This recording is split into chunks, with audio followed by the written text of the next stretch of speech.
Hello everyone, welcome to my mini blog. So मी इतकी छान रेडी झालेली आहे. मी चालली आहे माझ्या फ्रेंडला भेटायला. बाय द वे, ती थोड्या दिवसांमध्ये साताऱ्याला शिफ्ट होणार आहे. देन कल्याण स्टेशनला माझा फ्रेंड मला पिक करायला आला होता. ॲज युजल तो लेट झालेला आहे. तर विनाकारणचा टाइमपास न करता आम्ही डायरेक्ट गेलो तिला भेटायला. त्यात मॅडमची झाली आहे एंट्री. हीच ती शुभांगी, ही सातारला शिफ्ट होणार आहे. देन आल्या यांची मस्ती झाली चालू.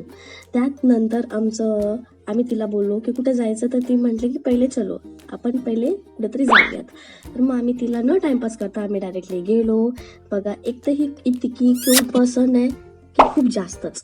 तर मग आम्ही डायरेक्ट निघालो. मग नंतर मग या मॅडमला जास्त फोटो सेक्शन खूप जास्त आवडतं आणि हा आमचा मित्र नेहमीच आमचे फोटोज काढत असतो. तर आमचं फोटो सेक्शन वगैरे चालू होतं. तर फोटो काढताही यांची मस्ती चालू होती. त्यानंतर आम्ही निघालो. मग नंतर विचार केला काय करावं. देन त्यानंतर मग ती म्हटले की आपण जाऊया गार्डनला. खूप छान इकडचा व्ह्यू आहे. आम्ही खूप गप्पा मारल्या, खूप मजा केली, इतकी मस्ती आम्ही केली खूपच. देन त्यानंतर आमच्या दोघींचं जरा डिस्कस चालू होतं की कधी भेटणार काय वगैरे. म्हणून आम्ही असं चालतोय आणि आमचा फ्रेंडने बॅकने आमचा व्हिडिओ काढला. देन त्यानंतर मग आम्ही खूप मस्ती वगैरे केली. नंतर मग आम्ही फिरलो वगैरे. नंतर मग जरा डिस्कस वगैरे पण झालं आणि मग नंतर मग आम्ही निघालो की काय करायचं. तर मग आम्हाला लागली होती खूप भूक. तर मग आम्ही गेलो खायला. तर मग त्यात पण आम्ही गाणं म्हणता गेलो. तर मग आमची अशीच मस्ती चालू होती. आणि देन त्यानंतर मग आम्ही गेलो खायला. तर मग आमचं जरा प्रेम होतं चालू होतं, म्हणून आम्ही एकमेकींना भरवत होतो. लिटरली खूप मिस करणारे मी या फनी पर्सनला, कारण की ही खूप माझ्या जास्त जवळची फ्रेंड आहे.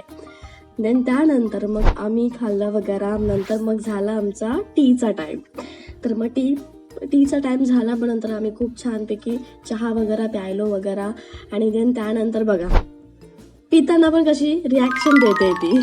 आणि ती मुळात ती जास्त कॅमेरामध्ये येत नाही, बट मी तिला खूप कॅप्चर करत होती. सो देन त्यानंतर मग आम्ही तिला केलं फायनली टाटा बाय बाय. मग नंतर मग तिला हग वगैरे केलं. मग आम्ही खूप जरा इमोशनल झालो जाताना. देन त्यानंतर आमचा फ्रेंड बघा काय बोलला, आता हिच्या डायरेक्टली लग्नात भेटूया. तर मग तो असाच मस्ती करतो. मग ते झाल्यानंतर मग मी बोलली, याचा ॲज युजल नेहमीच आहे की तो मला सोडवायला पण येणार. देन त्यानंतर त्याने मला कल्याण स्टेशनला सोडवलं. तर मग आता आपण भेटूया डायरेक्ट घरी. आली, फ्रेश वगैरे झाली. त्यानंतर आमच्या इकडे खूप थंडी आहे. सो मी त्याच्यामुळे स्वेटर घातलेले. तर मग नक्की बघा, लाईक करा. Thank you for watching. Good night.